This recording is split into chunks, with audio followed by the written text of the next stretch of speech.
যদি তোমাকে সাহায্য করেন তবে কোন শক্তি তোমাকে তার উপরে জয়ী হতে পারবে না, কেউ তোমাকে তার থেকে ফিরাতে পারবে না। আর যদি আল্লাহ তোমাকে জিল্লতি দেন, যদি তোমাকে আল্লাহ পাক লাঞ্ছিত করেন, তোমাকে কেউ সম্মান দিতে পারবে না। দেখুন ইব্রাহিম আলাইহিস সালামকে নমরুদ আগুনের মধ্যে ফেলাই দিবে। জিবরাইল বলছেন, ইব্রাহিম আমার কাছে সাহায্য চাও, আমি তোমার বাঁচাই দেব, আগুনটারে নিভাই দিব। কত বড় কথা, আমি বাঁচাই দেব, আমার কাছে বলো না। ইব্রাহিম আলাইহিস সালাম জিবরাইলের কাছে সাহায্য চাইছে, কম চেয়েছে। হযরত ইব্রাহিম বলেন, জিবরাইল সাহায্য তোমার কাছে আমি কেন চাইবো? তোমার কাছে সাহায্য চাওয়ার প্রশ্ন ওঠে না, কারণ আমি এমন কোন অন্ধ আল্লাহর ইবাদত করি না যে আল্লাহ তার গোলামের দুঃখ নিজের চোখে না দেখেন। আমি আগুনে পড়ে গেলে, আগুনে জ্বললে পরে আমার আল্লাহ যদি খুশি হন, তাহলে এরকম আগুনে 1000 বার পড়ে জীবন দিতে আমি ইব্রাহিম রাজি আছি। ইব্রাহিম আলাইহিস সালাম আগুনে পড়ে গেলেন। আল্লাহ পাক দেখলেন ইব্রাহিম পাস করছে, কোন ডিভিশন? ফার্স্ট ক্লাস ফার্স্ট হয়ে গেছে। আগুনের ভিতরে পড়ে গেলেন। আল্লাহ পাক সঙ্গে সঙ্গে আগুনের প্রতি নোটিশ করে দিলেন, ইয়া নারু কুনি বারদাও ওয়া সালামান আলা ইব্রাহিম। আগুন আমার ইব্রাহিমের জন্য শান্তিদায়ক, ঠান্ডা হয়ে যা। সুবহানাল্লাহি ওয়া বিহামদিহি। এই জন্য আল্লাহ রাসূল বলেছেন, ইযা সালতা ফাসআলিল্লাহ, যদি কিছু চাও কার কাছে চাইবা? কে শিখাচ্ছেন? রাসূল। আল্লাহ রাসূল বলছেন, ইযা সালতা ফাসআলিল্লাহ, যদি কিছু চাও আল্লাহর কাছে চাও। ওয়া ইযা ইসতানতা ফাসতাইন বিল্লাহ, আর যদি কিছু চাইতে চাও, সাহায্য চাও, সাহায্য চাইবা আল্লাহর কাছে। কার কাছে? কোন মাজারে চাইবেন? কোন মাজারে চাইবেন? কোন কবরস্থানে চাইবেন? কারা কারা চাইবেন না হাত উঁচু করে দেখান। ইসলামের মুজিজা ছিল, আল্লাহ রাব্বুল আলামিন তাকে মুজিজা দিয়েছিলেন, গলার সুন্দর আওয়াজ দিয়েছিলেন। তিনি যখন জাব্বুর শরীফ তেলাওয়াত করতেন, উড়ন্ত পাখিরা ওড়া বন্ধ করে চতুর্দিকে বসে আল্লাহর কালাম শুনতো। তিনি লোহা দিয়ে অস্ত্র তৈরি করতেন।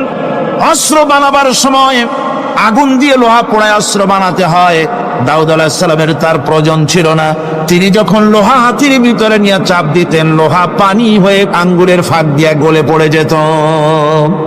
এটা ছিল তার মুজিজা। হযরত সুলাইমান, আল্লাহ রাব্বুল আলামিন তাকে মুজিজা দান করলেন। কোরআনে কারীমের ভিতরে রব্বুল আলামিন বলেন, হযরত সুলাইমান আলাইহিস সালাম সকাল বেলায় বিনা মেশিনে, বিনা ইঞ্জিনে তক্তার উপরে বসে যেতেন। তক্তা 1 মাসের পথ অতিক্রম করত। আবার সন্ধ্যা বেলায় বসতেন, এই তক্তা আর 1 মাসের পথ অতিক্রম করে যেত।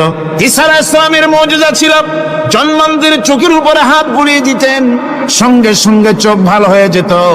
কুষ্ঠব্যাধিগ্রস্ত লোকের গায়ে হাত বুলাতেন, সঙ্গে সঙ্গে কুষ্ঠব্যাধি ভালো হয়ে যেত। এই হলো তাদের মুজিজা। পয়গম্বরেরা বিদায় হয়ে গেলেন, মুজিজা বিদায় হয়ে গেল। দাউদ আলাইহিস সালাম বিদায় হলেন, মুজিজা সাথে নিয়ে গেলেন। তার উম্মতেরা ওই লোহাগুলি আর কেউ গলাতে পারে নাই, আজও কেউ গলাতে পারে না, হাত দিয়া চেপে ধরে। সুলাইমান আলাইহিস সালাম দুনিয়া থেকে বিদায় হয়ে গেছেন, মুজিজা নিয়ে কবরে চলে গেছেন। আজ আর তার অনুসারীরা অথবা দুনিয়ার কোন মানুষ বিনা ইঞ্জিনে তক্তায় বসে আর হাওয়ায় উঠতে পারবে না। মুসা আলাইহিস সালাম বিদায় হলেন, লাঠির মুজিজা চলে গেল। তার উম্মতেরা, তার অনুসারীরা কিয়ামত পর্যন্ত যদি 1000 চেষ্টা চালায়, লাঠিকে আর কোনোদিন সাপে পরিণত করতে পারবে না। ঈসা আলাইহিস সালাম, আল্লাহ রাব্বুল আলামিন তাকে উঠায় নিলেন, মুজিজা তিনি সাথে নিয়ে গেলেন। আজ তার কোটি কোটি, শত শত কোটি উম্মতেরা, দুনিয়ায় যারা তার উম্মত দাবি করে, খ্রিস্টানেরা, হাজারো যদি আমিন তাকে যত মুজিজা দিয়েছিলেন, 3000-এর উপরে আল্লাহর নবীর মুজিজা ঘটেছিল 23 বছরের নবুয়তের জীবনে। তার মধ্যে শ্রেষ্ঠ মুজিজা হতেছে কোরআন মাজিদ। আল্লাহর নবী বিদায় হয়ে গেলেন, মুজিজা সাথে নিয়ে যান নাই, মুজিজা রেখে গেলেন দুনিয়ায়।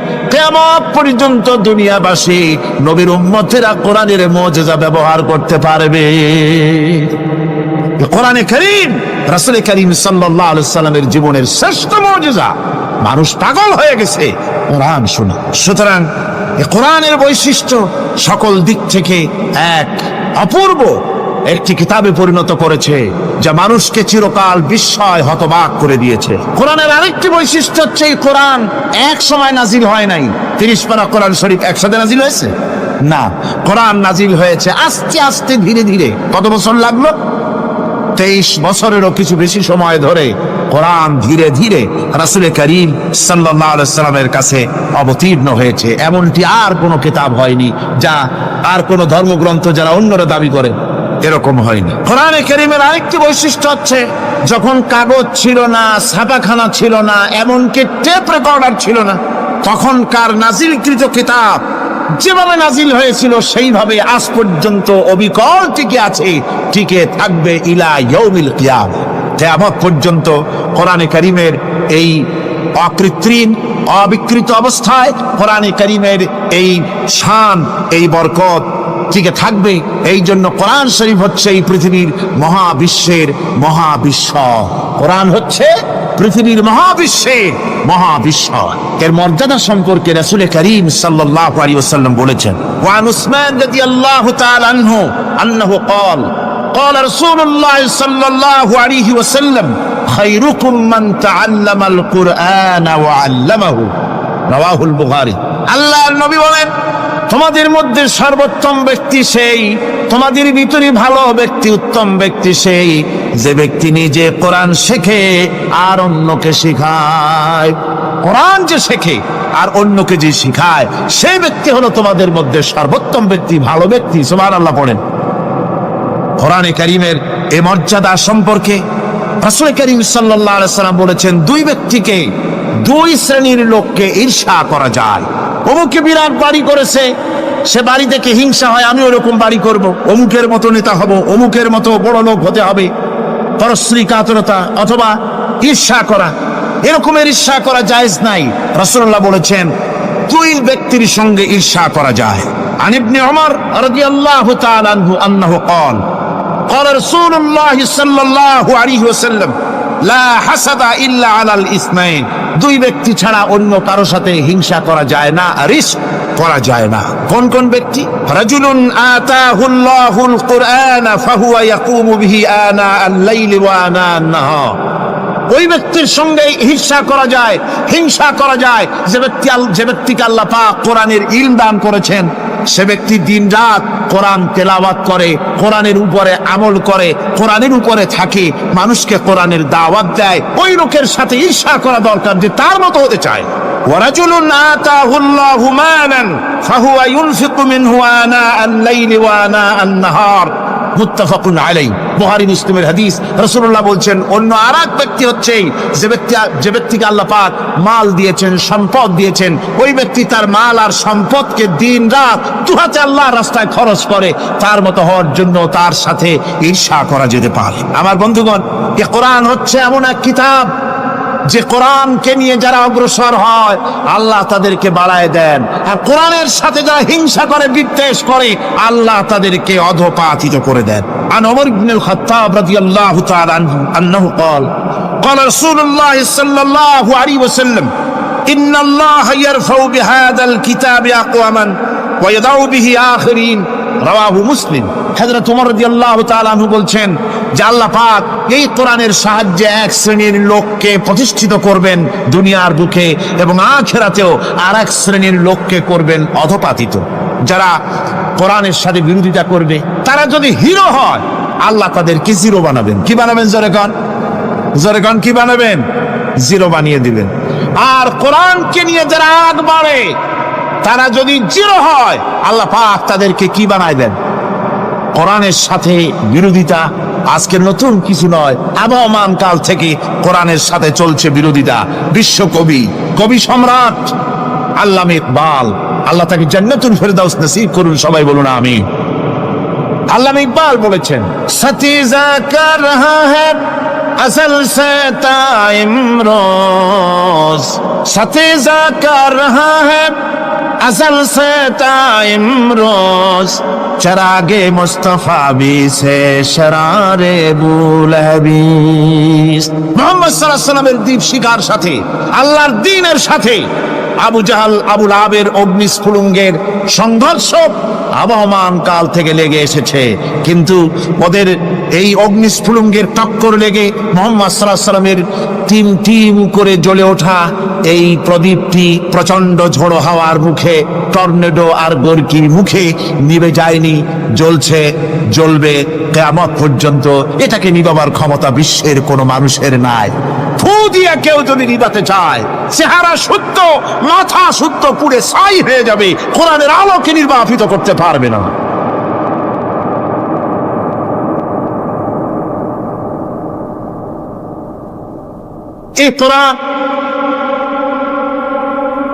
এই কোরআন যার সিনার ভিতরে থাকে, যার সিনার মধ্যে থাকে সে হয় সমৃদ্ধ, আর যার সিনার মধ্যে থাকে না সে হয় সবচাইতে ফকির আর এতিম। আল্লাহর নবী বলেছেন, ইন্নাল্লাযী লাইসা ফি জাওফিহি শাইউম মিনাল কুরআনি কাল বাইতিল খারিব। যেই দেহের ভিতরে কোরআন নাই, যেই দেহের ভিতরে, যেই সিনার ভিতরে কোরআন নাই, ওই মানুষটা হতেছে একটা সাড়া বাড়ির মতো, একটা উজাড় বাড়ির মতো, বিরান বাড়ির মতো। বিরান বাড়িতে কি থাকে? সাড়া বাড়িতে কি থাকে? কি গো? না না, ভূত কিসের? খামোখাই ভয় পান আপনারা। ভূত বলে কিছু না। হ্যাঁ, শয়তান থাকে, জিন থাকে, তারপরে ওর মধ্যে আর কি থাকে? উতুম পেঁচা থাকে, ইঁদুর থাকে, তেলাপোকা থাকে, উই পোকা থাকে, বাঁদর থাকে, উল্লুক থাকে, সাপ থাকে। রাসূলুল্লাহর কথা দেখেন, কি সুন্দর কথা। সুবহানাল্লাহ, সুবহানাল্লাহ। যে দেহের ভিতরে কোরআন নাই, সারা বাড়িতে যা থাকে, পুরো বাড়িতে যা থাকে, বিরাট বাড়িতে যা থাকে, যে দেহে কোরআন নাই সেই দেহের মধ্যে তাই থাকে। আজ দেখুন বাংলাদেশের শিক্ষাঙ্গনে, কলেজ ইউনিভার্সিটিগুলিতে কোরআন পড়ানো হয় না। বলেন ঠিক কিনা? আমাদের বিশ্ববিদ্যালয়গুলিতে কোরআন পড়ানো হয়, তাফসীর পড়ানো হয়, হাদিস পড়ানো হয়। হাদিস, কোরআন, আল্লাহর কালাম পড়ানো হয় না বলে অবস্থা কি হয়েছে? হাদিস থেকে মিলায় নেন, ইন্নাল্লাযী লাইসা ফি জাওফিহি শাইউম মিনাল কুরআনি কাল বাইতিল খারিব।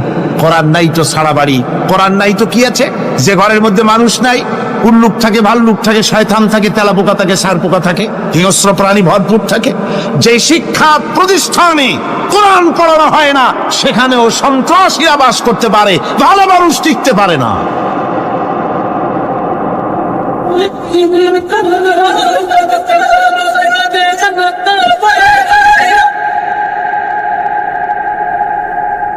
এই জন্য কোরআন যেখানে পড়া হয় না সেটা কবরের তুল্য, কোরআন যেখানে তেলাওয়াত হয় না সেটা কিসের তুল্য? কবরের তুল্য। আল্লাহর নবী বলেছেন, আন আবি হুরায়রা রাদিয়াল্লাহু তাআলা আনহু আন্নাহু ক্বাল قال رسول الله صلى الله عليه وسلم لا تجعلوا بيوتكم مقابر رواه مسلم। আল্লাহর নবী বলেন, তোমাদের ঘরগুলিকে তোমরা কবর বানায়ো না। অর্থাৎ যে ঘরের মধ্যে কোরআনে কারীম তেলাওয়াত হয় না সেটা কবরের সমতুল্য। কবরের সম। আগে আমাদের ঘর সমূহে যখন ছোট ছিলাম তখন দেখতাম ঘরে ঘরে কোরআন তেলাওয়াত হতো, ঠিক না? প্রত্যেকটা ঘরের জানালা দিয়া সকালবেলায় আওয়াজ আসতো, আউযু বিল্লাহি মিনাশ শাইতানির রাজিম, বিসমিল্লাহির রাহমানির রহিম। তেলাওয়াতের আওয়াজ ভেসে আসতো। আজ আর এই অবস্থা নাই।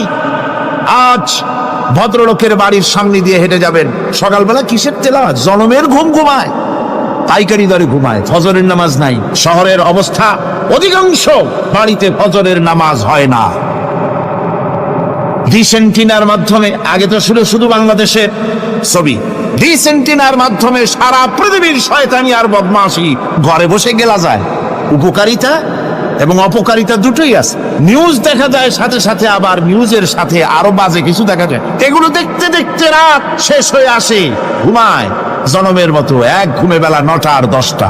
কিসের ফজরের নামাজ আর কি এর কোরআন শরীফ তেলাওয়াত কর। এরপরে উঠলো 9-10টার সময়, উঠে তারপরে গানের মাস্টার এসে গেছে। তখন ইতিমধ্যেই গানের মাস্টার এসে গেছেন। কি দুর্ভাগ্যজনক সত্য কথা, ইংরেজি যে টিচার পড়ান, অঙ্ক যে টিচার করান, সপ্তাহে 3 ঘন্টা পড়াবেন, বেতন 2500 টাকা। আর প্রতিদিন সকালবেলা এসে যদি কোনো মুসলমান কোন একজন মৌলভী সাহেব, হাফেজ সাহেবকে রাখেন কোরআন তেলাওয়াত করাবার জন্য, কোরআন পড়াবার জন্য সন্তানকে। প্রতিদিন আসতে হবে, প্রতিদিন 2 ঘন্টা পড়াতে হবে, আর মাসের শেষে বেতন 500 টাকা। কোরআনে কারীমের সাথে এই এই আচরণ। ও, আমি বেশি বলে ফেলেছি। যাদের অভিজ্ঞতা আছে তারা বলছেন 200 টাকা। এরপরে অঙ্ক ইংরেজি তো কাজে লাগে, ভালো কথা। তারপরে গানের মাস্টার আসছেন, তিনি শেখাবেন কি? রবীন্দ্রসঙ্গীতের প্যানপ্যানানি, যা শুনলে পরে কানে ময়লা জমে যেতে পারে, যে গান শুনলে জীবিত মানুষ মৃত্যু হয়ে যায়। নজরুলের কথা শেখানো হবে না, তাহলে সেটা হবে সাম্প্রদায়িকতা।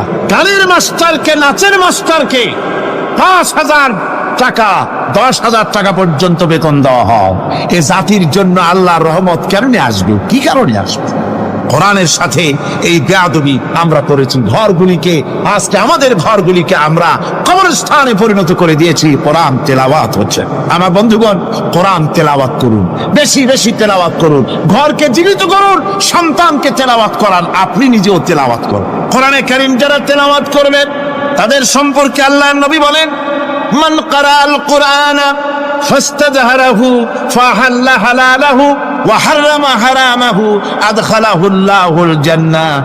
আল্লাহর নবী বলেন, যে ব্যক্তি কোরআন শরীফ তেলাওয়াত করবে এবং কোরআনের হালাল অনুযায়ী হালালকে মেনে চলবে, হারাম অনুযায়ী হারাম থেকে ফিরে থাকবে, এরকম কোরআনের উপরে যে তেলাওয়াত করবে আর আমল করবে, আল্লাহ রাব্বুল আলামিন কিয়ামতের দিন তাকে জান্নাতের ভিতরে প্রবেশ করাবেন।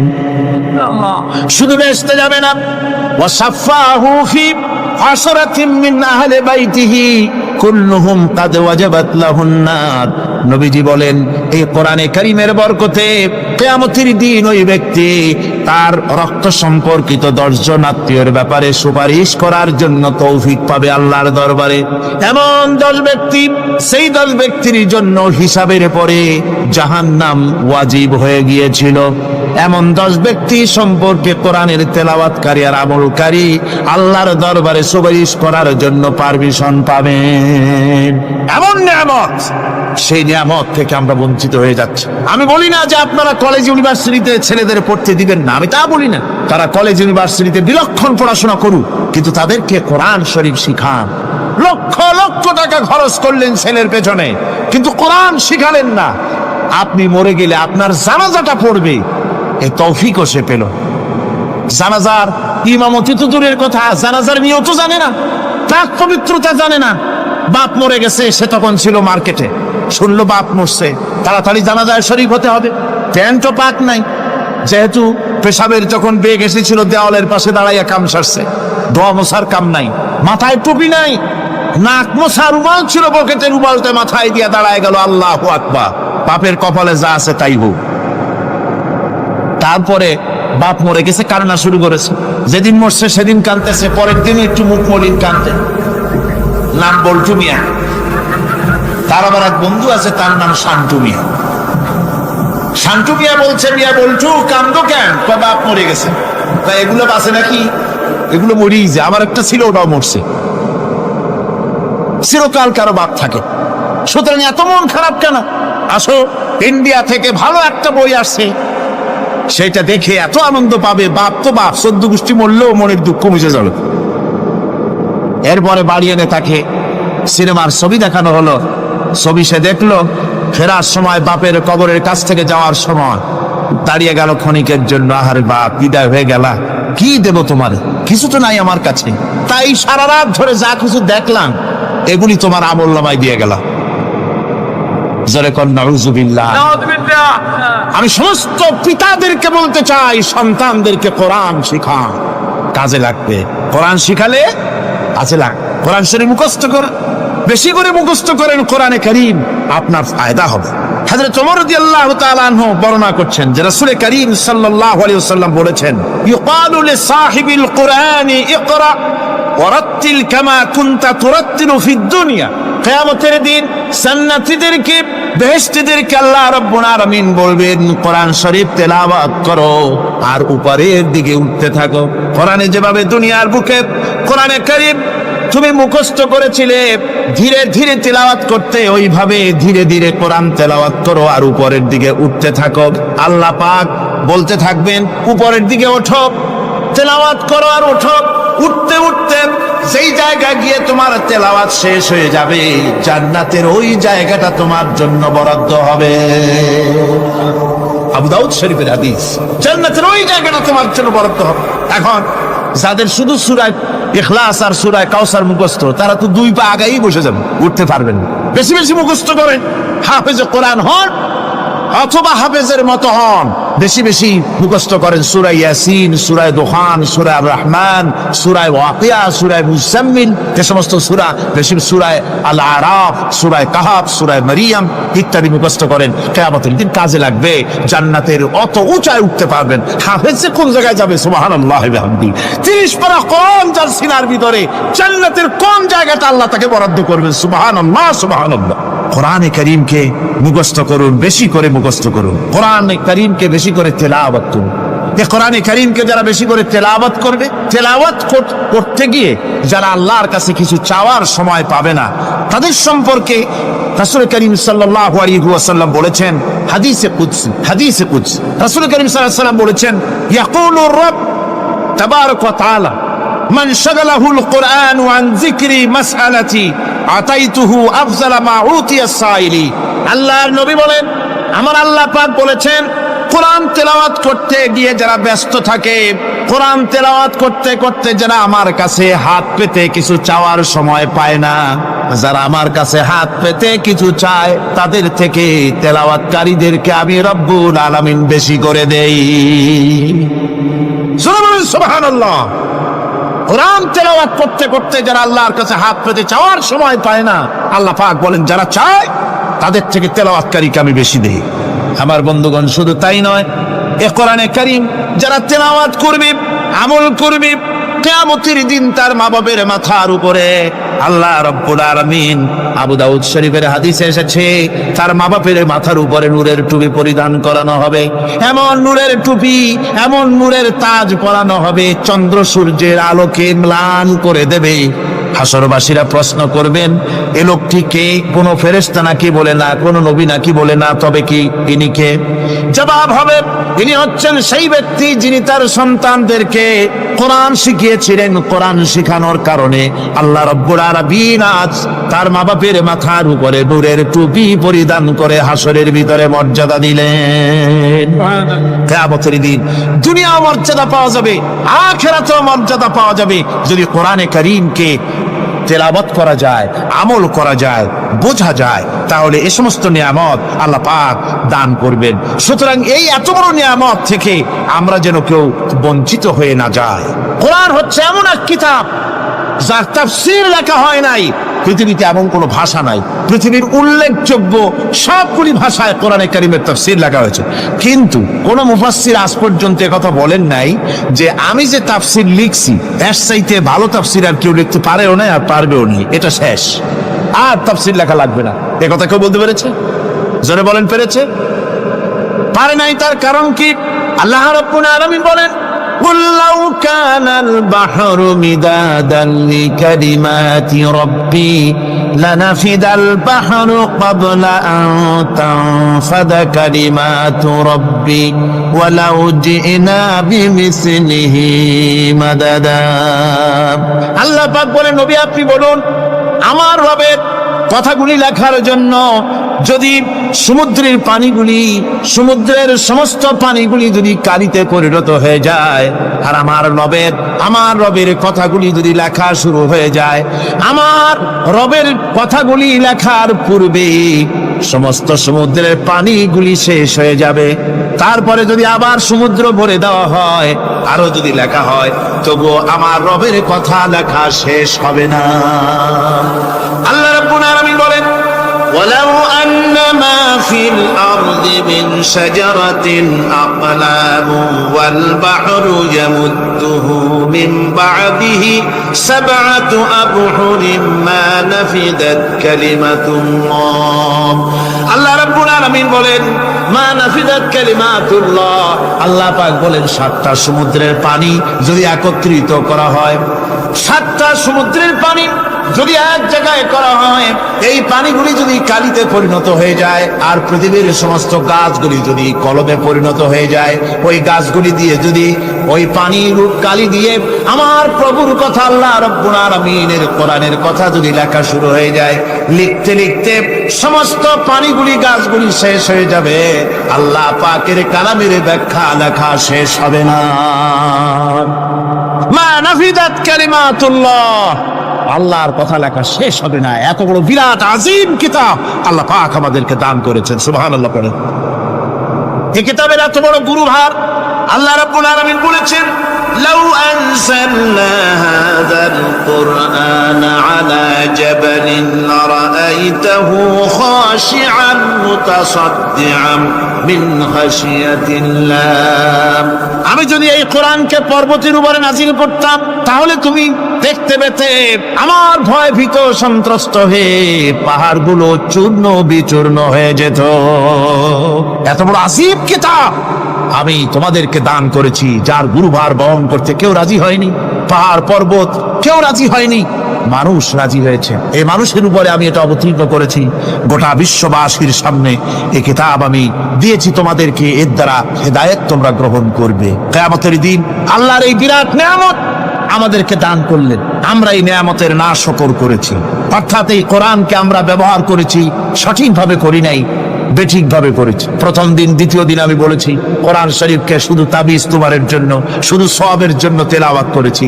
আসলে শুধু সওয়াবের জন্য তো আসেনি কোরআন। কোরআন বুঝতে হবে, আমল করতে হবে, তবে না শান্তি পাবো। আপনি যদি কোরআন হচ্ছে মানুষের জীবন সমস্যার সমাধানের গ্রন্থ। ওষুধ খেলে রোগ ভালো হয়। ওষুধ খেলে কি হয়? কেউ যদি সকাল বেলায় তসবিহ হাতে নিয়ে 500 বার পরে ওষুধ ওষুধ ওষুধ 500 বার পড়লে রোগ কি ভালো হবে? বরং রোগ আরো বাড়তে পারে। চিল্লে শীতের জন্য লেপ গায়ে যায় না দিয়া কেউ যদি চিল্লাইতে থাকে, জিকির করে লেপ্ত শোক লেপ্ত শোক লেপ্ত শোক, শীত কি বন্ধ হবে নাকি?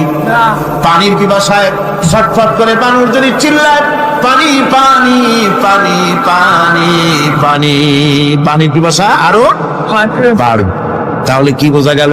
পিপাসা লাগলে পানি পান করতে হবে, শীত লাগলে কম্বলটা গায়ে দিতে হবে, রোগ হলে ওষুধটা খেতে হবে, তাহলে সব সমস্যার সমাধান হবে।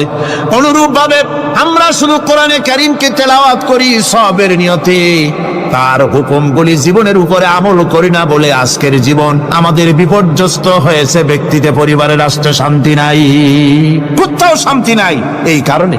আর কিয়ামতের দিন রাসূল আসামি করবেন তাদেরকে যারা কোরআন অমান্য করেছে। রাসূল হবেন বাদী। বাদী হবেন কে? যারা বলেন কে বাদী হবে? রাসূল। আসামি হবে কারা? যারা কোরআন ছেড়ে দিয়েছে। আল্লাহ রাব্বুল আলামিন বলেন, وقال الرسول يا رب إن قومي اتخذوا هذا القرآن مهجورا। কিয়ামতের দিন রাসূল আল্লাহর দরবারে ফরিয়াদ করবেন, আয় আমার রব, আয় আমার আল্লাহ তাআলা, এই সমস্ত লোকগুলি তোমার কালামকে, তোমার কোরআনকে অপ্রয়োজনীয় জিনিস বলে তারা পরিত্যাগ করেছিল। কোরআনকে অপ্রয়োজনীয় মনে করেছে, কোরআনের সাথে ঠাট্টা করেছে, বিদ্রুপ করেছে, কোরআন শিক্ষা ভিক্ষার ঝুলি, শেখার বুলি মনে করেছে। কোরআনের কোনো মূল্য দেয় নাই, কোরআনের কোনো দাম দেয়নি, কোরআনের সাথে ঠাট্টা করেছে, কোরআনের আইনের সাথে ঠাট্টা করেছে, বিদ্রুপ করেছে। আমাদের দেশে শিক্ষাবিদ, চিন্তাবিদ, বুদ্ধিজীবী নাম ধরনের নামধারী এক শ্রেণীর লোকেরা কোরআনের সাথে সরাসরি বেয়াদবি করেছে। আহমদ শরীফ বলেছে পরকাল নাই, আল্লাহ বলছেন পরকাল আছে। আর আহমক, আহমদ তো না, ওটা কি? এই আহমক সে বলেছে পরকাল নাই, বিবাহ মানি না, কবর আযাব মানি না, কিয়ামতের দিন বিচার হবে তাও মানি না, অস্বীকার করেছে। এটাকে নিয়ে ঠাট্টা করেছে। আহমদ শরীফ লিখেছেন নিজে যে আল্লাহ বলতে কেউ নাই, মানুষ তাকে চিন্তা করে সৃষ্টি করেছে, স্রষ্টা বলতে কেউ নাই। তারপরে আর একটা মেয়ে লোক, আমি ওটার নাম নিতে ঘৃণা বোধ করি, এটি হচ্ছে চরম ধর্মদ্রোহী, রাষ্ট্রদ্রোহী, নাস্তিক, জাহান্নামের কীট, ডাস্টবিনের আবর্জনা। এই মেয়ে লোকটি বলেছে, তার বইতে লিখেছে বেহেশত হচ্ছে এক অসভ্য উদ্যান। কোরআন শরীফে আল্লাহ পাক বলেছেন আমলে সালেহ যারা করবে, নবীরা, ওলিরা, সিদ্দিকিন, সোহাদা সব যাবে জান্নাতে। আর সেই জান্নাতকে এই হাবিসা, এই নিকৃষ্ট ধর্মদ্রোহী, রাষ্ট্রদ্রোহী মহিলা, এই সে বলেছে বেহেশত হচ্ছে এক অসভ্য উদ্যান। পৃথিবীর অতৃপ্ত বহুগামী পুরুষেরা তাদের থাকার জায়গা হবে ওই বেহেশতের মধ্যে। যেরকম নাউজুবিল্লাহ, এই মেয়ে লোকটি সমগ্র নারী জাতির কলঙ্ক। ভারত বাংলাদেশের শ্রেষ্ঠ শত্রু ভারত এই শয়তানকে পয়সা দিয়া পুষতেছে। কলকাতায় দাওয়াত দিয়ে আনন্দ পুরস্কার দিয়েছে। সে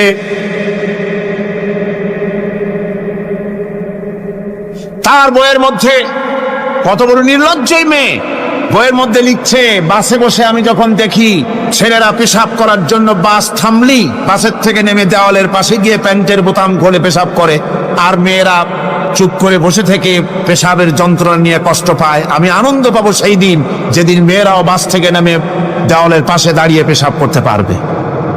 এটা কি একটা মানুষ? জানোয়ার, অসভ্য জানোয়ার একে জন্ম দিয়েছে, আল্লাহ ভালো জানে। আমার বন্ধুগণ, তার অসভ্যতার শেষ নাই। কোরআন নিয়ে ঠাট্টা করেছে, বলেছে আমার মা রাতের বেলায় ঝুলে ঝুলে সূরা ইয়াসিন পড়ে, আমি চিন্তা করি যে কত বাজে কাম করতেছে সে।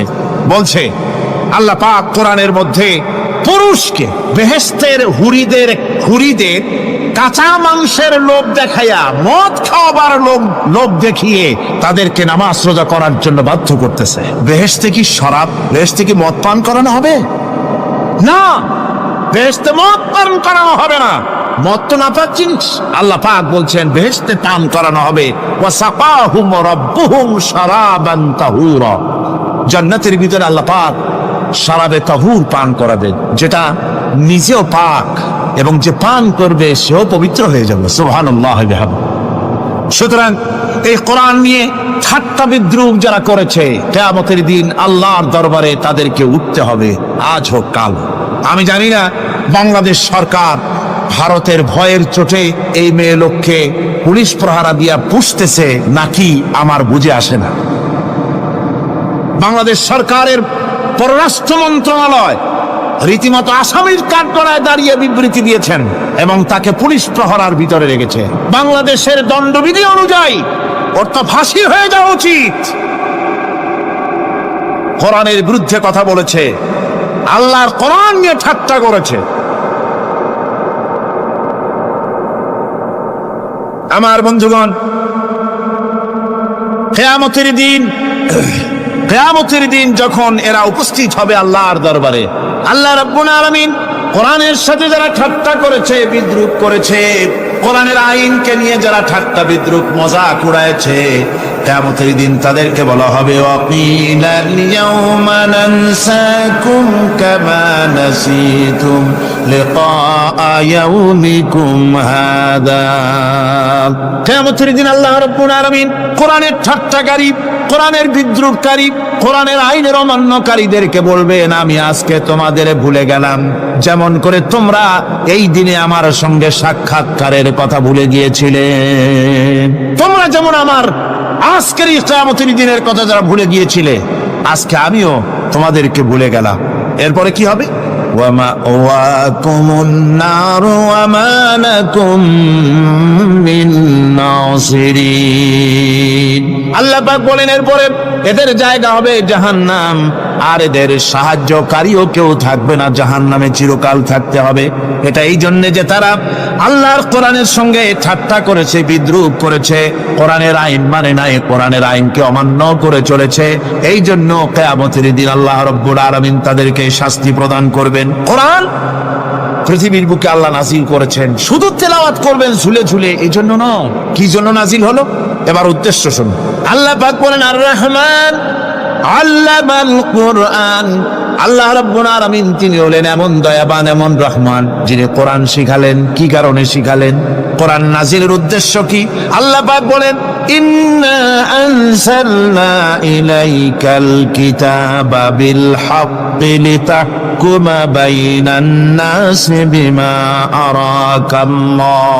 আল্লাহ পাক বলেন, এই কিতাব আমি আপনার প্রতি অবতীর্ণ করেছি এই জন্যে যাতে করে আপনি আল্লাহর প্রদর্শিত এই বিধান অনুযায়ী মানুষের উপরে বিচার ফয়সালা করতে পারেন। মানুষের উপরে আইন চলবে আল্লাহ। কার আইন? জোরে বলেন, কার আইন? আলা লাহুল খালক ওয়াল আমর, সৃষ্টি যার, আইন চলবে কার? আল্লাহ পাক বলেন, এই জন্য নাজিল করলাম, কোরআন নাজিল করেছি যাতে করে কোরআনের আইন দিয়ে বিচার ফয়সালা করতে পারেন, সেই জন্যই কোরআন নাজিল করলাম। আসলে আল্লাহ নবীর এই পৃথিবীতে আগমনের উদ্দেশ্য ওটাই ছিল। হুয়াল্লাযী আরসালা রাসূলাহু বিল হুদা ওয়া দীনিল হক লিইয়ুযহিরাহু আলাদ দীনি কুল্লিহি ওয়া কাফা বিল্লাহি শাহীদা। আল্লাহ রাব্বুল আলামিন বলেন, আমি আমার রাসূলকে দ্বীনে হক, সত্যের বিধান সহকারে দুনিয়ায় প্রেরণ করেছি। লিইয়ুযহিরাহু আলাদ দীনি কুল্লিহি, আয় লিইয়ুগলিবাহু আলা সাইরিল আদিয়ান, সমস্ত আদিয়ানে বাতিলের উপরে আমার দিনকে বিজয়ী করে দেওয়ার জন্য আমি রাসূলের কাছে কিতাব সহকারে তাকে অবতীর্ণ করেছি। এ দায়িত্ব শুধু মুহাম্মদ সাল্লাল্লাহু আলাইহি ওয়াসাল্লামের ছিল না, দুনিয়ার উপরে আল্লাহর দিন কায়েম করা, আল্লাহর বিধান অনুযায়ী মানুষের বিচার ফয়সালার দায়িত্ব শুধু মুহাম্মদ সাল্লাল্লাহু আলাইহি ওয়াসাল্লামের ছিল না, সমস্ত নবীদের ছিল। কাদের ছিল? সব নবীদের ছিল। ফাবাসাল্লাহুন নাবিয়্যিনা মুবাশশিরিনা মুনযিরিন ওয়া আনজালা মাআহুমুল কিতাবা বিল হাক্কি লিয়াহকুমা বাইনান নাস। আল্লাহ পাক বলেন, সমস্ত নবীদের কাছে আমি কিতাব অবতীর্ণ করেছি এই জন্য যে তারা সহজ এবং সোজা পথে যারা চলতে চায় তাদেরকে তিনি সুসংবাদ দিবেন, আর বাঁকা পথে যারা চলবে তাদেরকে তিনি জাহান্নামের ভীতি প্রদর্শন করবেন। আর আমি তার উপরে যে কিতাব অবতীর্ণ করেছি, এই কিতাব দিয়ে জনগণের উপরে বিচার ফয়সালা করবে। আইন চলবে আল্লাহর কিতাব দিয়ে। আইন চলবে কি দিয়ে? আল্লাহর কিতাব দিয়ে। আল্লাহর কিতাব অনুযায়ী জনগণকে পরিচালিত করবেন। এই জন্য আমি এই কোরআনকে নাজিল করেছি, অতীত এই কিতাবগুলি নাজিল করেছি। কুল ইয়া আইয়ুহান নাসু ক্বাদ জাআকুমুল হাক্কু মির রাব্বিকুম। আল্লাহ পাক বলেন, নবী আপনি বলে দেন, আপনি বলুন, হে মানব সকল, আল্লাহর পক্ষ থেকে তোমাদের জন্য মহাসত্য এসেছে। এই মহাসত্য যদি অনুসরণ করো তোমাদের জন্য কল্যাণকর হবে। ওমান দাল্লা ফাইন্নামা ইয়াদুল্লু আলাইহা, আর যদি কোরআনকে অমান্য করো, আল্লাহর কিতাবকে অমান্য করো, তাহলে তোমাদের জন্য অকল্যাণ হবে। আজ আপনারা বলেন, আল্লাহর কিতাবের আইন কি আমাদের দেশে চলে? কোরআনের আইন কি চলে? চলে না। কোরআনের আইন চলে না। আমরা কি খুব শান্তিতে আছি? খুব আরামে আছি? শ্রমিকরা তাদের শ্রমের মূল্য পায়, কৃষক তার উৎপাদিত পণ্যের সঠিক দাম পায়, নারী তার সতীত্বের মর্যাদা পায়। জনগণ কি আরামে ঘুমাতে পারে? না, জনগণ রীতিমতো দুবেলা পেট পুরে সমস্ত জনগণ খেতে পারে। এর একমাত্র কারণ হচ্ছে কোরআনের আইনকে অমান্য করা হয়েছে। ভালো করে কান পেতে শুনুন, আল্লাহ রাব্বুল আলামিন কোরআনে কারীমের মধ্যে পরিষ্কার করে বলেছেন, ওয়া মান লাম ইয়াহকুম বিমা আনজালাল্লাহু ফাউলাইকা হুমুল কাফিরুন। যারা নাকি আমার দেওয়া বিধান অনুযায়ী, কোরআন অনুযায়ী যারা বিচার ফয়সালা করে না, ফাউলাইকা হুমুল কাফিরুন, ফাউলাইকা হুমুজ জালিমুন, ফাউলাইকা হুমুল ফাসিকুন। যারা আমার দেওয়া বিধান অনুযায়ী বিচার ফয়সালা করে না, তারা কাফির, তারা জালিম, তারা ফাসিক। সুতরাং এর ভিতরে এই জুলমের মধ্যে জালিমদের অন্তর্গত, ফাসিকদের অন্তর্গত হয়ে বাংলাদেশের বহু মুসলমান, পৃথিবীর বহু এলাকার মুসলমান এর মধ্যে লিপ্ত হয়ে আছে। কোরআনের আইন চালু না করলে পরে, কোরআনের আইন না মানলে পরে জালিম হতে হবে, কাফির হতে হবে, ফাসিক হতে হবে। অর্থাৎ যতখানি না মানবেন ততখানি এই বিশেষণে বিভূষিত হতে হবে। এক শ্রেণীর লোক আছে যারা বলে বেড়ান ধর্ম আর রাজনীতি আলাদা। বলেন কিনা? জোরে বলেন, বলে কিনা? ধর্ম আর রাজনীতি আলাদা। তারা বলেন আমরা ধর্ম নিরপেক্ষ থাকতে চাই। তারা কি থাকতে চায়? ধর্ম নিরপেক্ষ থাকতে চায়। কোরআনে কারিমে এই ধর্ম নিরপেক্ষবাদীদের ব্যাপারে কোরআন কি বলছে শুনুন। আল্লাহ রাব্বুল আলামিন বলেন, আলাম তারা ইলাল্লাযীনা ইয়াজউমুনা আন্নাহুম আমানু বিমা উনজিলা ইলাইকা ওয়া মা উনজিলা মিন ক্বাবলিক। আল্লাহ পাক বলেন, হে নবী, তুমি কি সেই সব লোকদেরকে দেখেছ যারা দাবি তো করে যে আমরা আল্লাহর উপর ঈমান এনেছি আর এই কিতাবের উপর ঈমান এনেছি, এর পূর্বে যত কিতাব নাজিল হয়েছে সেসব কিতাবের উপরেও ঈমান এনেছি। ধর্মনিরপেক্ষবাদীরা তারা তো বলে না যে আল্লাহ মানি না, কোরআন মানি না, একথা বলে না, ওটা বলে না। কি বলে? সেই বলা কথাটি আল্লাহ এখানে অনেক আগে বলে রেখেছেন। ওরা বলে যে আমরা অবশ্যই আল্লাহকে মানি, আল্লাহর কিতাব মানি, এর পূর্বে যত কিতাব নাজিল হয়েছে সেগুলোও মানি, তবে ইউরিদুনা আইয়াতাহাকামু ইলাত তাগুত, তারা চায় তাদের জীবনের সমস্ত সমাধান সমস্যার জন্য তাগুতের কাছে যেতে চায়। তাগুতকে, আল্লাহকে বাদ দিয়ে তারা যেতে চায় কোথায়? তাগুতের কাছে। জোরে বলেন, কিসের কাছে যেতে চায়? তাগুতের কাছে। তাগুত বলে কারে? তাগুত বলা হয় যে নিজে আল্লাহর আইন মানে না এবং অপরকেও আল্লাহর আইন অমান্য করতে বাধ্য করে, তাকে বলা হয় তাগুত। ওরা বলে ধর্ম আর রাজনীতি আলাদা। কোরআন মানি কিন্তু কোরআনের আইন মানি না। ওরা কোরআন মানে ঠিকই, বলে যে কোরআন মানি, কিন্তু কোরআনের আইন মানে। তাহলে এ মানি বলার অর্থটা কি? এর মূল্যটা কোথায়? কোরআন যদি মানো তো কোরআন বলেছে সুদ খেও না, আমাদের দেশে সুদ চলছে না। কোরআন বলেছে বিবিকে পর্দায় রাখো, পর্দায় কি রাখা হচ্ছে? কোরআন বলেছে ওজনে কম দিও না, তা কি মানা হচ্ছে? কোরআন বলেছে আমার আইন দিয়ে দেশ শাসন করো, তা কি করা হচ্ছে? সুতরাং ধর্মনিরপেক্ষ মতবাদ যেটা, এই মতবাদটা কোরআনের দৃষ্টিতে কুফরি মতবাদ। ধর্মনিরপেক্ষ মতবাদ কি? জোরে বলেন, ধর্মনিরপেক্ষ মতবাদ কি? কোন মুসলমান, যে ব্যক্তি নিজেকে মুসলমান বলে দাবি করে, ধর্মনিরপেক্ষ মতবাদ সে বিশ্বাস করতে পারে না, জায়েজ নাই, হারাম। আফাতুমিনুনা বিবাদিল কিতাব ওয়া তাকফুরুনা বিবাদ, তোমরা কোরআনের কিছু অংশকে মেনে নিবে আর কিছু অংশকে করবে অস্বীকার। এটা যদি করো দুনিয়ার জীবনে পাবে দুনিয়ার জীবনে জিল্লতি আসবে, লাঞ্ছনা আসবে, আর কিয়ামতে পাবে জাহান্নামের শাস্তি। সুতরাং ধর্মনিরপেক্ষ মতবাদের অর্থ তারা বলে যে ধর্মহীনতা নয়, আসলে কিন্তু ধর্মনিরপেক্ষ মতবাদের অর্থই হলো ধর্মহীনতা। ঠিক কিনা কন? জোরে বলেন ঠিক কিনা? এই ধর্মনিরপেক্ষ মতবাদ আমাদের দেশের জন্ম হয় নাই, এর জন্ম হয়েছে ইউরোপ সভ্যতায়। প্রাচীন ইউরোপ সভ্যতায় এর জন্ম হয়েছিল, সেখান থেকে তার আন্ডা বাচ্চা ভারতে এসেছিল।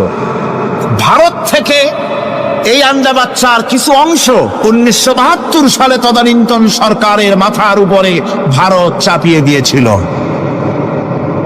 সেই ধর্মনিরপেক্ষ মতবাদ 1972 সনের সংবিধানে লেখা হলো, কিন্তু 1982 সনে যখন সংবিধান আবার অ্যামেন্ডমেন্ট করা হলো, তখন ধর্মনিরপেক্ষতার কপালে ঝাঁটা মেরে বিদায় করা হয়েছে।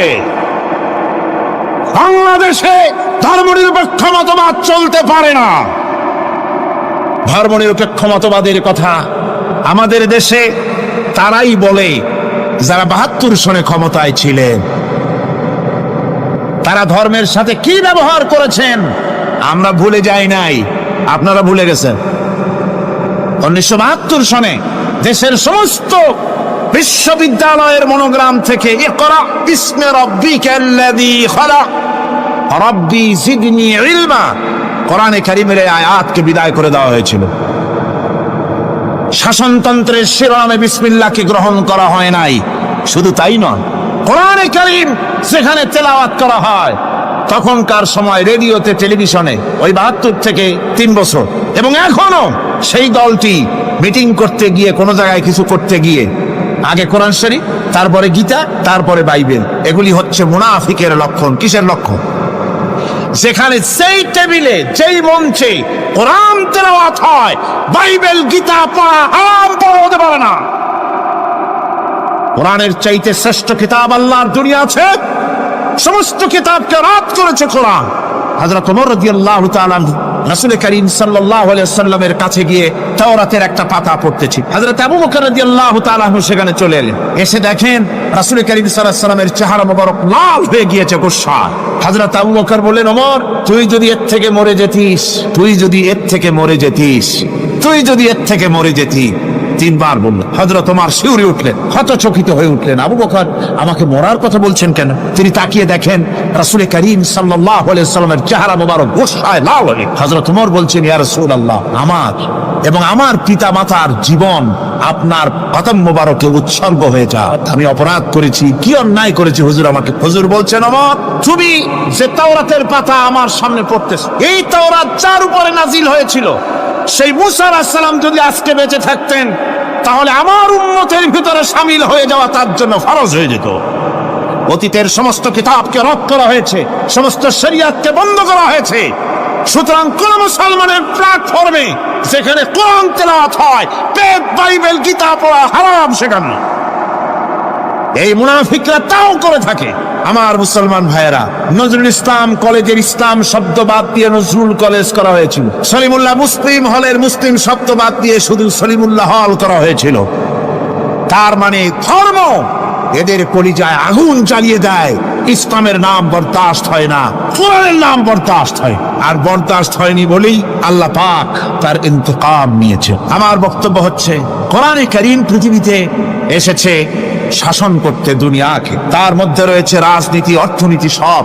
এই বিচার ফয়সালা কোরআন থেকে যারা গ্রহণ করে না, রাসূলকে যারা বিচারক মানে না, তাদের সম্পর্কে আল্লাহ পাক কি বলছেন শুনুন। ফালা ওয়া রাব্বিকা লা ইউমিনুনা হাত্তা ইউহাক্কিমুকা ফীমা শাজারা বাইনাহুম থুম্মা লা ইয়াজিদু ফি আনফুসিহিম হারাজাম মিম্মা কাদাইতা ওয়া ইউসাল্লিমু তাসলিমা। আল্লাহ রাব্বুল আলামিন বলেন, ফালা ওয়া রাব্বিক, কখনো নয় হে নবী, আপনার রবের কসম, কখনোই নয়। ওরা মুমিন নয় যারা নাকি তাদের জীবনের সব কিছুর ব্যাপারে যতক্ষণ পর্যন্ত আপনাকে বিচারক না মানে, আপনার দেওয়া ফয়সালাকে গ্রহণ না করে, এবং আপনি বিচার করার পর ফয়সালা দেওয়ার পরে এটার উপরে দ্বিধাহীন চিত্তে মেনে যতক্ষণ না নিবে, ততক্ষণ পর্যন্ত তারা যত ঈমানের দাবি করুক, তারা আসলে মুমিন না। এ ফতোয়া কার? এ ফতোয়া কার? আল্লাহ রাব্বুল আলামিনের ফতোয়া। কখনো মুমিন হতে পারবে না যারা রাসূলুল্লাহকে ফয়সালাকারী হিসেবে গ্রহণ না করবে, কোরআনকে সংবিধানের উৎস হিসেবে গ্রহণ না করবে। কোরআন এসেছে আইনের কিতাব হিসেবে পৃথিবীর মানুষকে পরিচালিত করার জন্য। আজ এই কোরআনের আইন যারা মানে সেখানে শান্তি পায়, কোরআন যেখানে মানে না সেখানে শান্তি হয়। আল্লাহ পাক পরিষ্কার বলেছেন কোরআনের আইন মেনে চলো। আর যারা এই কোরআনকে অমান্য করবে তাদের শাস্তি কি হবে? আল্লাহ পাক বলেন, আল্লাযীনা কাযযাবু বিল কিতাবি ওয়া বিমা আরসালনা বিহি রুসুলানা ফাসাউফা ইয়ামালুন। আল্লাহ পাক বলেন, আমি যে কিতাব নাজিল করেছি, এই কিতাবকে যারা মিথ্যা মনে করে, কিতাবকে যারা অস্বীকার করে, কোরআনের আইন যারা মানে না, আমি যে রাসূলের উপরে যা নাজিল করেছি সেগুলির উপরে যারা ঈমান আনে না, এগুলিকে যারা মানে না, তাদের জন্য এর পরিণতি তারা খুব শীঘ্রই টের পাবে। খুব শীঘ্রই তাদেরকে পরিণতি দেওয়া হবে। কিয়ামতের দিন তাদেরকে আল্লাহ রাব্বুল আলামিন জাহান্নামে প্রবেশ করাবেন। কোরআনের অবমাননাকারীদের জায়গা কোথায় হবে? কোথায় হবে তাদের জায়গা? জাহান্নামের ভিতরে হবে। সুতরাং আমরা কোথায় যেতে চাই? জাহান্নামে না জান্নাতে? বেহেশতে যদি যেতে চাই, দুনিয়ায় যদি শান্তি চাই এবং আখিরাতে যদি মুক্তি পেতে চাই, তাহলে আমাদেরকে কোরআনের আইনকে মানতে হবে। কিসের আইন মানা লাগবে? কোরআনের আইন মানতে হবে। কোরআনে কারীমের নাজিল হলো, আল্লাহ পাক যে কোরআন আমাদের শিখালেন, আর রহমান আল্লামাল কোরআন, যে কোরআন তিনি আমাদের শিখালেন। এই কোরআন নাজিলের পদ্ধতি ছিল মদিনা এবং মক্কা। রাসূলের মক্কি জিন্দেগিতে কিছু নাজিল হয়েছে, আর মদনী জিন্দেগিতে নাজিল হয়েছে কিছু। মক্কা শরীফে যেগুলি নাজিল হয়েছে সে সূরাগুলো ছিল তাওহীদ, রিসালাত এবং আখিরাতের উপরে নির্ভর করে।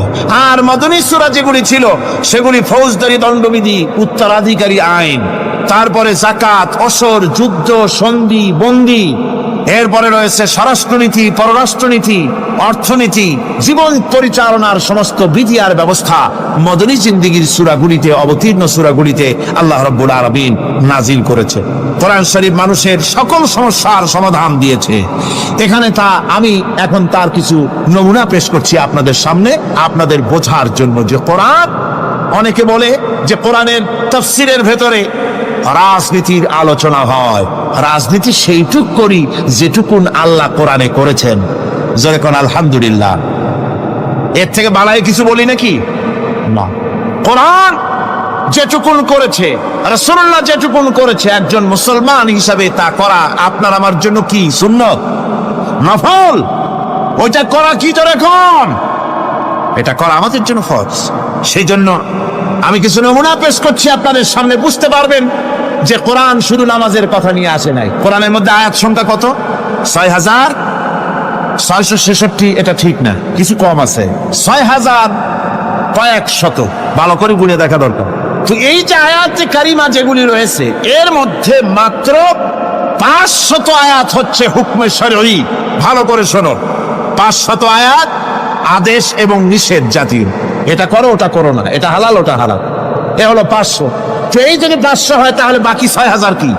বাকি ৬,০০০ ইতিহাস, দর্শন, বিজ্ঞান, রাজনীতি, অর্থনীতি, সমাজনীতি, উত্তরাধিকারী আইন, পররাষ্ট্রনীতি, স্বরাষ্ট্রনীতি, মানুষের জীবনে যা দরকার, ইহকাল, পরকাল, কবর, হাসর, মিজান, সিরাত, জান্নাত, জাহান্নাম, এসব কিছু আল্লাহ পাক বাকি হাজার হাজার আয়াতের মধ্যে বলেছেন। তো ৫০০ আয়াতের পরিচিতি আমাদের জানা আছে, নামাজ, রোজা, হজ, যাকাত, হালাল, বৈধ, অবৈধ ইত্যাদি সম্পর্কে। কিন্তু বাকি আয়াতগুলিতে আমাদের জীবন পরিচালনার ব্যাপারে আল্লাহ পাকের কথা শুনুন, কিভাবে এ কথাগুলি আল্লাহ পাক আমাদের বলছেন।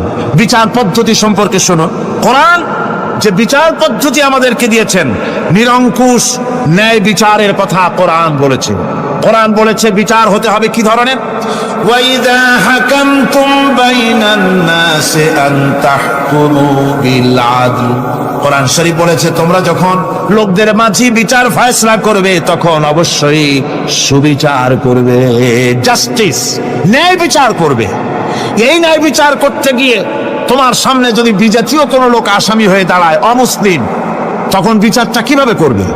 কোরআনে কারীম বলছে, ওয়ালা ইয়াজরিমান্নাকুম শানাআনু কওমিন আলা আল্লা তা'দিলু। কোন বিশেষ শ্রেণীর বিচার কাজ করতে গিয়ে, কোন বিশেষ শ্রেণী বা জাতির বিচার কার্য পরিচালনা করতে গিয়ে তাদের প্রতি বিদ্বেষ যেন তাদেরকে, তুমি যেন জুলুম করে না বসো, তখন যেন তুমি ইনসাফ করতে পারো, তাদের উপরে জুলুম করবে না। সে যদি তোমার জাতের লোক না হয়, বিচার করতেছে, তুমি বিচারক হিসাবে সঠিক বিচার করবে, বিচারের মানদণ্ডকে কখনো খেলাধুলা করবে না, ভালো সুবিচার করবে। এটা হচ্ছে কোরআনে কারীমের কথা। আর আত্মীয় স্বজনের বিচার সম্পর্কে বলা হচ্ছে যে তোমরা বিচার নিয়ে, সুবিচার নিয়ে তোমরা দাঁড়াও, দণ্ডায়মান হও সুবিচার নিয়ে। মুসলমানেরা, তোমরা যখন বিচার করবে, তখন এই বিচার করতে গিয়ে ওয়ালাউ আলা আনফুসিকুম আবিল ওয়ালিদাইনে ওয়াল আকরাবিন, সে যদি তোমার নিজের বিরুদ্ধেও যায় বিচার, তা যদি তোমার সন্তান সন্ততি, ভাই ব্রাদার, মা বাপ ইত্যাদির বিরুদ্ধেও যদি চলে যায়, ইয়াকুন গানিয়ান আও ফাকিরান, যদি সে গরিব হয়, যদি সে ধনীও হয়, বিচারের বেলায় কোনো রকম তারতম্য করবে না, আপন হোক পর হোক, বিচার করতে হবে সঠিক। এটা কার কথা? আল্লাহর। জোরে বলেন, কার কথা? পৃথিবীর আল্লাহ, ফৌজদারি দণ্ডবিধি। এখানে একটা কথা বলে নিতে হয়, আল্লাহর আইন। মূল কথাটা কি? আল্লাহর আইন। আল্লাহর আইনের কথা শোনা মাত্রই এক শ্রেণীর লোকেরা মনে করে আল্লাহর আইন মানেই হলো হাত কাটা, আল্লাহর আইনের অর্থই হলো গলা কাটা, আল্লাহর আইনের অর্থই হলো দৌড়া মারা। এটা একটা বাজে কথা। আল্লাহ পাকের এখন যদি কোনো চোর ধরা পড়ে, এই দুর্ভিক্ষ চলাকালীন কোন চোর যদি ধরা পড়ে আর প্রমাণিত হয় পেটের জ্বালায় চুরি করেছে, খবরদার তার হাতকে তোমরা কাটবে না, খবরদার হাত কাটবে না। ইসলাম তো আগে পেটে দেয়। আগে কোথায় দেয়? পেটে। তারপরে দেয় পিঠে, আগে দেয় না।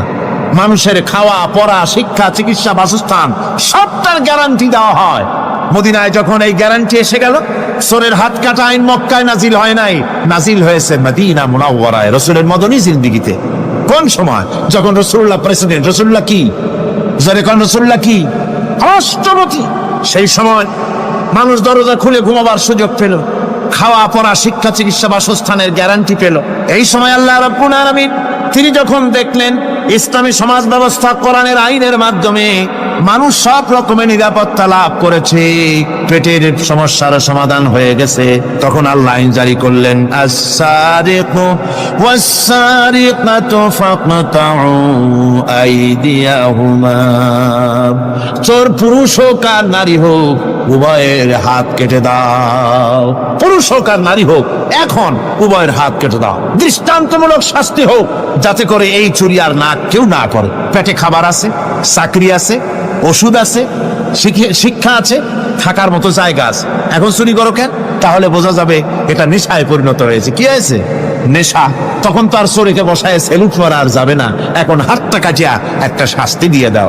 আমাদের দেশে কিন্তু চোরের হাত কাটা আইনের ব্যাপারে কোনো চোরের আজ পর্যন্ত মিছিল করে না। বাংলাদেশের কোন ছোট ছোট চোর, যেমন তাল চোর, বেল চোর, কচু চোর, ছাতি চোর, জুতা চোর, আরো যত ছোট ছোট চোর, এই সব চোরেরা কি কোনোদিন মিছিল করেছে যে চোরের হাত কাটা আইন মানি না, মানবো না? বলেছে কেউ? বলেন। কিন্তু এই আইনের বিরুদ্ধে সোচ্চার কারা? কোন চোরেরা? নিশ্চয়ই ছোট চোরেরা নেই, বড় চোর যারা তাল বেল চুরি করে না, বরং কলমের খোঁচা দিয়া সরকারের জনগণের লক্ষ কোটি কোটি টাকা পকেটস্থ করেন মেহেরবানি করে। ওইসব তারা মনে করেন যদি এই আইন চালু হয়ে যায় তাহলে তালচোর বেলচোরের তো কোনো ক্ষতি নাই, ইসলামী রাষ্ট্র চালু হলে পরে তো সকলের পেটে ভাত আসবে, ওই তাল বেল আর চুরি করা লাগবে না, তাদের তো সুবিধা। কিন্তু মুসিবতটা তো আমাদের হবে। বেশি খাইয়া খাইয়া জিব্বা পুরু হয়ে গেছে, এখন ওই বেশি খাইতে না পারলে বদভ্যাস চালু হয়ে যাবে। চুরি করতে যখন যাইবে তখন এই আইন তো বিসমিল্লাহ হবে আমাদের দিয়া। এই জন্য ওনারাই বিরোধিতা করেন চরম ভাবে। আর ইসলামের সব আইনের সাথে বিরোধিতা করার জন্য বাংলাদেশে যতগুলি পত্রিকা বেরিয়েছে তার মধ্যে শীর্ষস্থানে রয়েছে ভারতের রায়ের টাকায় পরিচালিত নিকৃষ্ট আবর্জনা পত্রিকা আজকের কাগজ।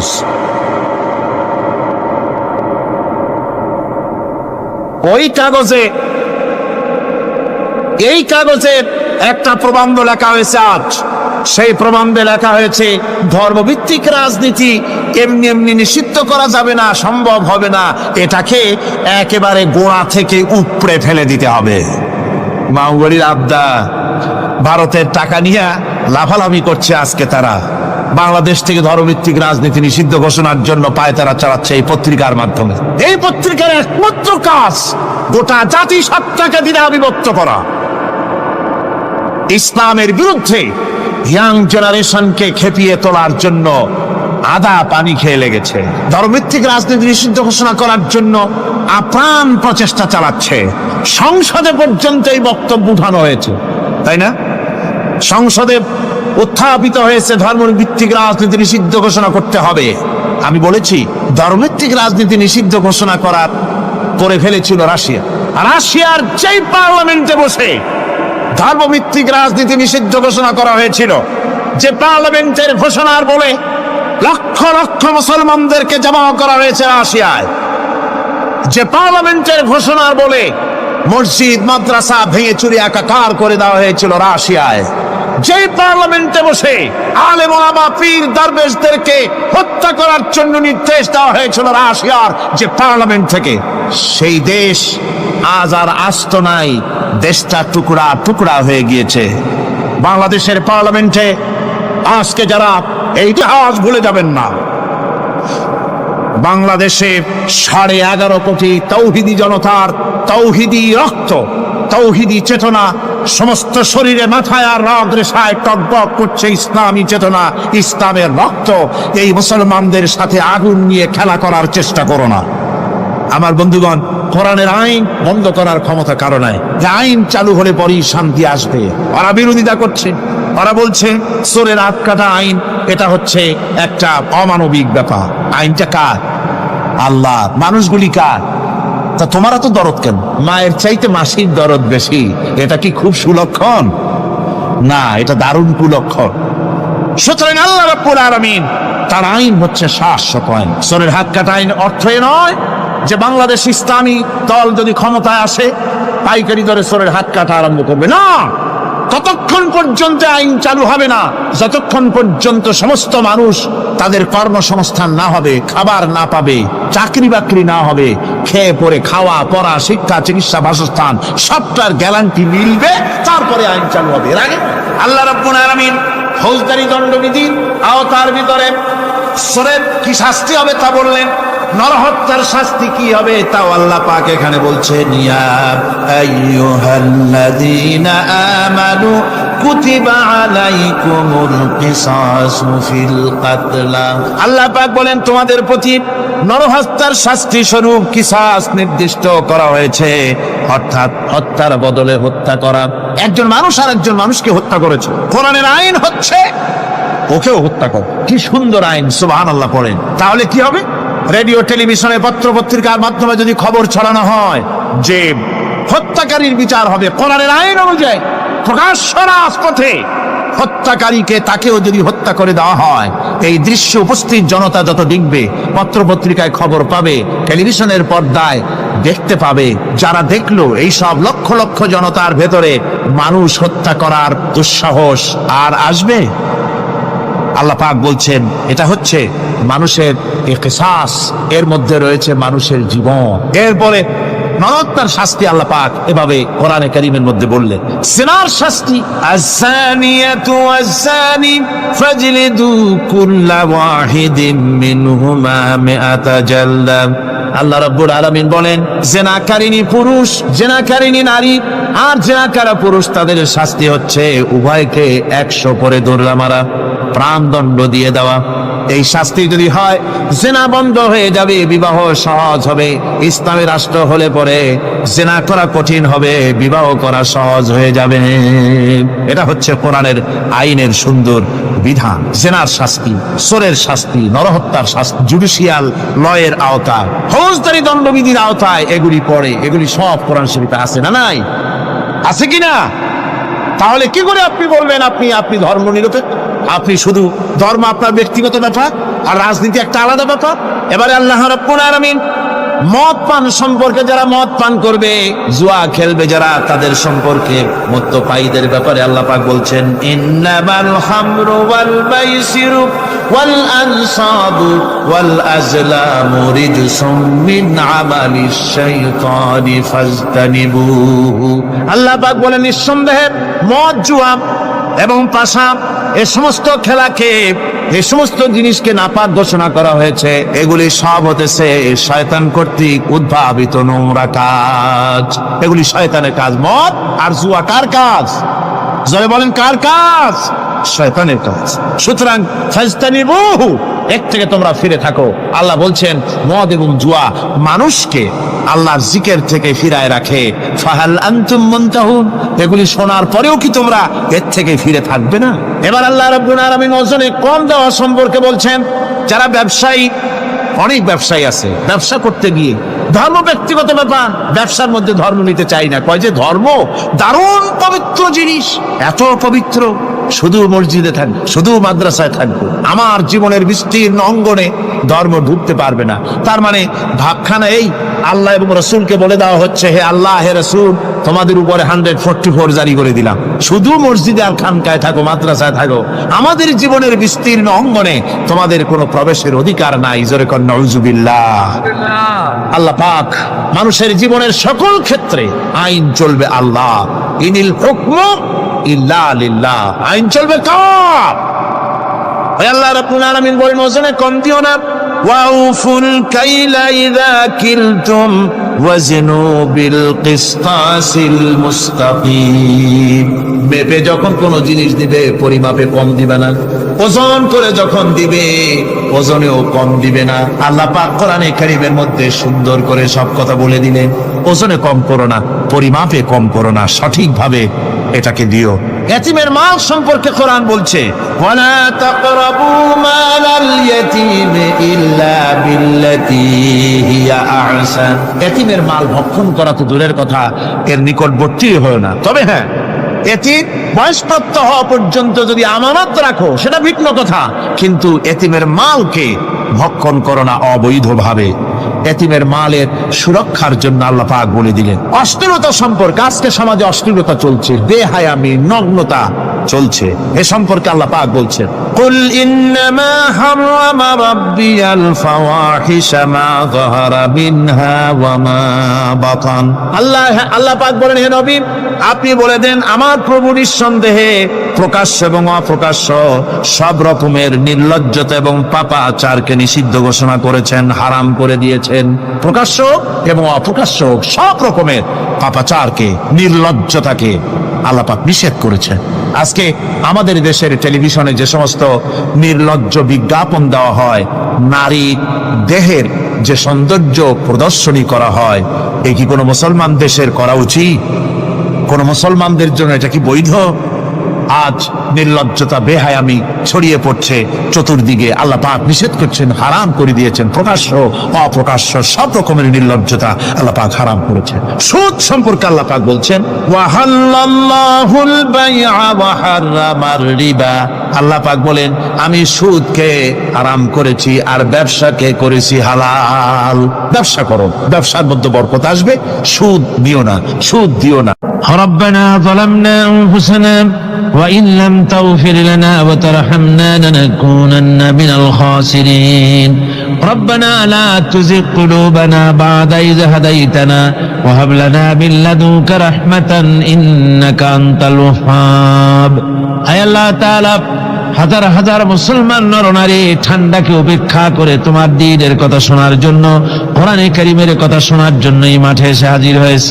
আল্লাহ তুমি দয়া করে মেহেরবানি করে আলোচনার সওয়াবটুকু হুজুরে পুরনূর সাল্লাল্লাহু আলাইহি ওয়াসাল্লামের রূহ মোবারকে পৌঁছে দাও। রব্বুল আলামিন আমাদের মধ্য থেকে যাদের মা বাপ দুনিয়া থেকে জন্মের মতো বিদায় হয়ে গেছে, আল্লাহ কবরে যদি আযাব থাকে দয়া করে আযাব মাফ করে দাও। আল্লাহ আমাদের মা বাপের উপরে তোমার রহমত নাজিল করো। রব্বিরহামহুমা কামা রাব্বায়ানি সগীরা রব্বিরহামহুমা কামা রাব্বায়ানি সগীরা। হে আল্লাহ রাব্বুল আলামিন, এই মাহফিলে যত লোক আছি আমরা, কার কোন ব্যাধি আছে, রোগ আছে, আমরা তুমি ভালো করে জানো। আমাদের প্রত্যেকের ব্যাধিকে তুমি শিফায়ে আজলা দান করে দাও। اللهم حبب إلينا الإيمان وزينه في قلوبنا وكره إلينا الكفر والفسوق والعصيان واجعلنا من الراشدين ربنا تقبل منا إنك أنت السميع العليم وتب علينا إنك أنت التواب الرحيم